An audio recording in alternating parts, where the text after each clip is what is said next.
25. Gradually, step by step, one should become situated in trance by means of intelligence sustained by full conviction, and thus the mind should be fixed on the self alone and should think of nothing else.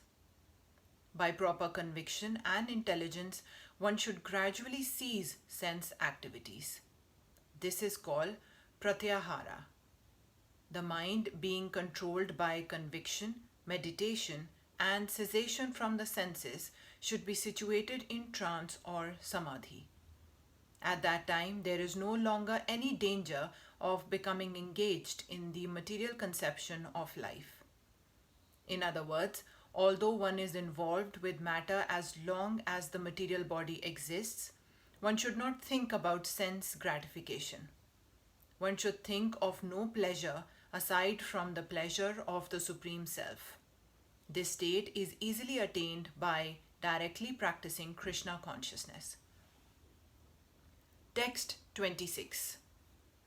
From wherever the mind wanders due to its flickering and unsteady nature, one must certainly withdraw it and bring it back under the control of the self.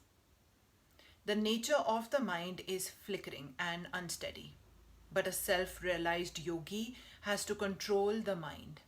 The mind should not control him.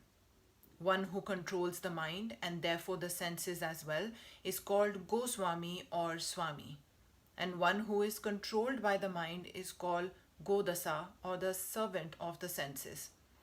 A Goswami knows the standard of sense happiness. In transcendental sense happiness, the senses are engaged in the service of Rishikesa or the supreme owner of the senses, Krishna. Serving Krishna with purified senses is called Krishna consciousness. That is the way of bringing the senses under full control. What is more, that is the highest perfection of yoga practice. Text 27. The yogi, whose mind is fixed on me, verily attains the highest perfection of transcendental happiness. He is beyond the mode of passion. He realizes his qualitative identity with the Supreme, and thus he is freed from all reactions to past deeds. Brahma Bhuta is the state of being free from material contamination and situated in the transcendental service of the Lord. Mad Bhaktim Labhate Param.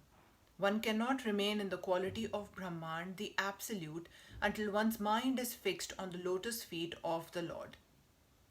To be always engaged in the transcendental loving service of the Lord, or to maintain in Krishna consciousness, is to be factually liberated from the mode of passion and all material contamination.